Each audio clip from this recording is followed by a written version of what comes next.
C'est parce qu'il y a des trucs complètement dingos où des gens vont payer 200 000 balles pour des JPEG avec des petits singes, ce genre de bêtises, ou bêtises ou pas d'ailleurs, ça finance la R&D de toute l'industrie. Est-ce que c'est un bug? Est-ce que c'est une feature? Ça fait le marketing et ça fait la R&D d'un coup, hein. Enfin, ça fait le financement de la R&D et le marketing d'un coup. Donc, Donc, le marketing du Web3, le marketing du Web3, c'est les unes dans la presse mainstream qui disent « Oh, le Bitcoin a monté, oh, le Bitcoin a baissé, oh, il y a des JPEG qui valent 300 000 balles, oh, il y a FTX qui fait faillite. » est-ce que c'est, on dirait presque du lobbying? Non, c'est une sorte Non, de... non, c'est qu'en fait, le lobbying, tu dois payer pour qu'ils le fassent. Ouais. Là, ils le font gratos. Ok, donc les codes sont pas du tout les mêmes en fait. Attention, là, moi, je te parle de marketer Bien sûr. l'industrie. Oui, oui, C'est hein, que quand bien la sûr. presse mainstream dit Bitcoin monte, Bitcoin baisse, ils font pas la promotion d'un produit, ils font la promotion de l'industrie. Après, quand un produit ou un projet au sein de cette industrie se market, c'est des logiques différentes qui sont, on va dire, intracommunautaires ou qui sont propres à l'industrie. Comment tu as réussi à faire le passé du monde du Web 2 au Web 3? C'est comment tu as réussi à faire ça? Curiosité. Bah, en fait, moi, j'étais investisseur, à mes heures perdues spéculateur, pas très brillant là-dedans. Et en fait, je me suis dit, mais tous ces JPEG avec des têtes de singe et ces meme coins, il y a bien des gens qui les créent. Toutes ces infrastructures sur lesquelles on fait des choses, il y a bien des gens qui les créent. Donc il faut les créer, il faut les marketer. Et je trouve ça assez intéressant. Ce qui est aussi intéressant, c'est j'aime bien chercher des opportunités de marché, enfin, on va dire des anomalies de marché. Tu vois, tu es marketeur dans le Web 2, tu en as des millions. Je regarde le Web 3, en market cap, ça vaut 2500, je sais pas, à la louche, milliers de milliards. Est-ce que juste, tu peux expliquer ce que c'est une market cap? Capitalisation. Donc, Ok. la market cap d'un projet, la capitalisation d'un projet, c'est le nombre de tokens en circulation fois prix unitaire du projet. Comme une capitalisation boursière, nombre d'actions fois prix unitaire de l'action. La market cap d'industrie, bah, on fait la capitalisation de tous les projets, on fait une addition, ça donne un chiffre. Ce chiffre, c'est aujourd'hui autour de 2200, 2300, 2400 milliards. C'est ça, de 2400 milliards. Et donc, tu vois, tu as un truc qui est quand même relativement gros. Et tu regardes à l'échelle mondiale combien de personnes s'intéressent vraiment au marketing Web3. Combien de personnes sont vraiment des marketeurs dans Web3. Ouais, je sais pas, il y a 10 personnes. Donc juste à m'intéresser au truc, même temps le plus nul, tu es le 10e, imaginons. Tu es le 10e. En fait, il n'y a pas de 11e, parce qu'en fait, il n'y a pas de 11e. Tu es dans le top 10 mondial d'une industrie à 2000 milliards de dollars. Mes félicitations. Il y a une anomalie de marché complète. Donc d'un point de vue business, cette anomalie de marché, elle est intéressante. Tu peux être, sans forcer, dans le top 10, top 20, top 30 d'une industrie à 2000 milliards, qui va probablement faire x10, x20, x100 dans les années à venir. Tu as juste à être là à faire un effort. Avec des codes qui sont en plus très compliqués à comprendre, parce que là, on Oui, passe... mais tu rentres, tu t'y colles. Enfin, tu Ah rentres, ouais. tu t'y colles, en 2 mois, tu as compris, si tu veux. C'est comme tout. Donc, oui, il y a une barrière à l'entrée en termes de compréhension. Elle n'est pas non plus démentielle. Tu rentres, tu forces, tu apprends, tu comprends. Donc, il y a une anomalie de marché où, en fait, les mecs, ils sont là à s'entretuer sur LinkedIn ou pour être ghostwriter et coach, consultant, thérapeute, machin, je sais pas trop quoi dans le Web 2 et faire la énième startup à la con à la station F financée par je sais pas trop qui, je sais pas d'où vient cet argent, mais bon, peu importe, c'est un autre sujet. Où ils sont là à s'écharper la gueule, à perdre de l'argent pendant 10 ans en espérant être le prochain Google. Why not, pourquoi pas. Ou tu as un truc où si tu travailles correctement, tu es payé 1 million la journée. Tu peux être dans le top 10, top 20 world de ta discipline au bout de 2 mois. Et cette discipline, oh mon Dieu, elle est grande et lucrative.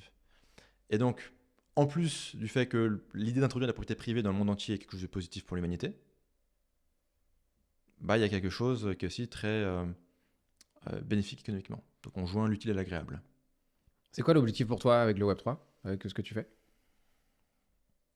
Moi, je me dis que, tu vois, le monde aujourd'hui a il y a un peu 2 scénarios qu'on nous propose. Le premier scénario, c'est le goulag planétaire. C'est on prend du communisme avec de l'IA, on régule tout avec les États. Donc tu auras un QR code pour tout, tu auras de la reconnaissance faciale pour tout. On va qualifier ça, ils le vendent bien, ils vont appeler ça la Smart City. Et en gros, tu vois, tu as un scénario totalitaire où les technologies de l'IA plus la régulation de l'État vont juste littéralement faire un communisme planétaire, drivé par IA. L'autre scénario qu'on te propose de l'autre côté, c'est la favela planétaire. C'est un peu la France aujourd'hui.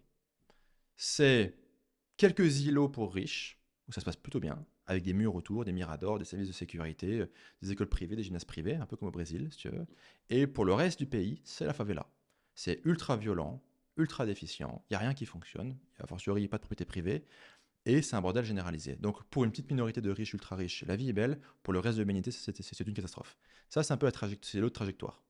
On continue ce qu'on fait aujourd'hui, si on ne prend pas l'option forum de Davos, goulag digital, IA, etc. Et pourquoi pas, hein, si les gens veulent ça, on peut y aller, on peut tester. Hein. Ça finira mal, mais on peut tester. Donc soit on finit mal avec du goulag par IA, soit on continue la trajectoire actuelle d'inégalité, de criminalité, de violence, de délitement des institutions, d'explosion complète de la classe moyenne, et tu finis avec des ultra riches qui vivent dans des compounds protégés ou dans des endroits protégés comme Dubaï ou quoi, Singapour, trucs comme ça, et le reste de l'humanité, c'est une espèce de favela planétaire où tout le monde se fout sur la gueule. Donc ça, c'est les deux scénarios qu'on nous propose. Ce qui est intéressant avec le développement de la blockchain, c'est que ça ouvre une troisième voie. Troisième voie où finalement tu recrées du développement économique, tu recrées de l'opportunité économique pour Dylan, mais aussi pour le reste du monde, où les gens peuvent gagner de l'argent en investissant, mais aussi et surtout avoir de la propriété privée là où ils n'en avaient pas.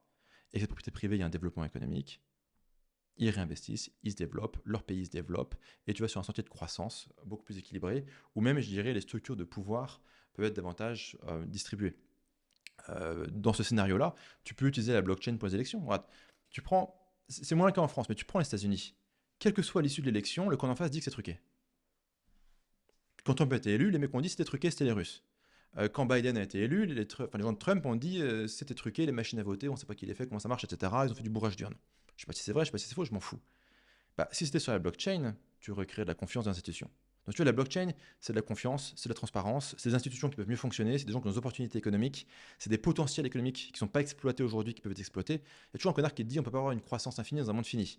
Peut-être, mais si déjà, si tu veux, on pouvait introduire la propriété privée et du PIB dans à peu près tout sur Internet, ou à peu près tout court, pour tout le reste de l'humanité qui n'a pas accès, bon, on peut en faire des points de PIB comme ça.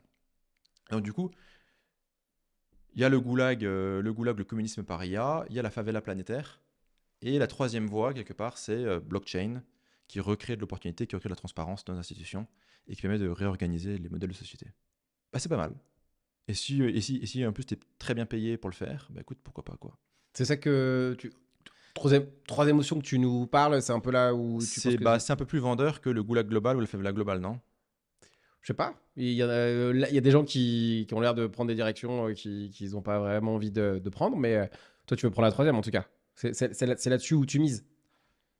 Bah, la favela globale, elle me paraît pas séduisante. Le goulag global, Mais toi, tu crois plus.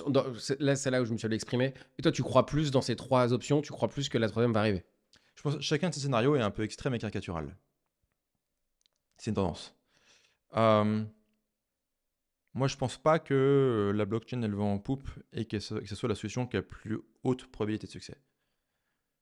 Je pense même que c'est plutôt en train de perdre. Ah, tu penses? Ouais. Pourquoi?